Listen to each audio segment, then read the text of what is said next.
La Bible en un an. 2 Rois chapitre 8 à 2 Rois chapitre 9, verset 13. Psaume 143. Proverbe 17, 26. Lecture du 25 juin.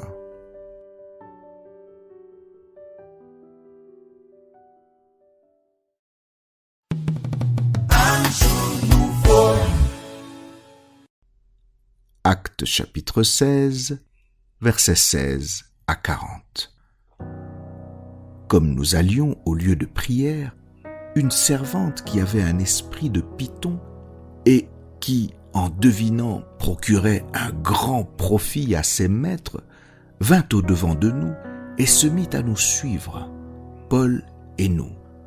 Elle criait: « Ces hommes sont les serviteurs du Dieu très haut, et ils vous annoncent la voie du salut. » Elle fit cela pendant plusieurs jours.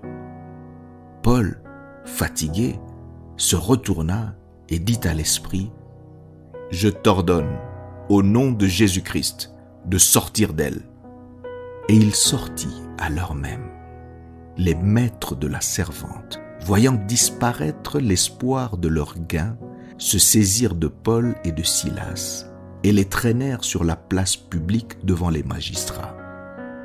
Ils les présentèrent aux prêteurs en disant: « Ces hommes troublent notre ville.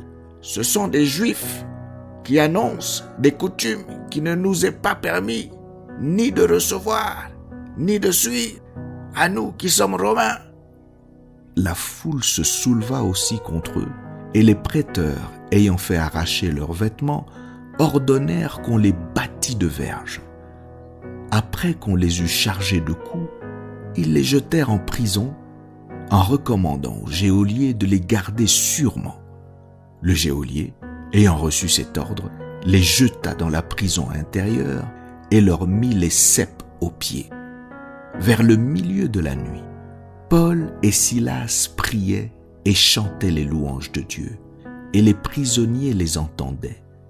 Tout à coup, il se fit un grand tremblement de terre, en sorte que les fondements de la prison furent ébranlés.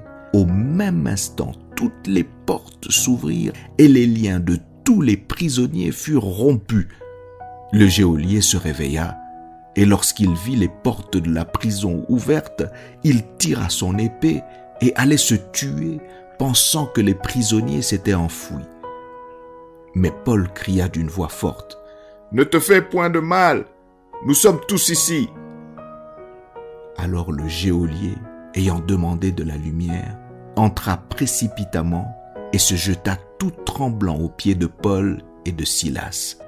Il les fit sortir et dit: « Seigneur, que faut-il que je fasse pour être sauvé ?»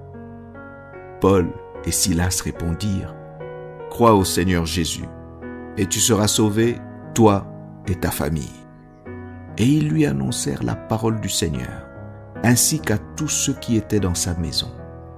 Il les prit avec lui.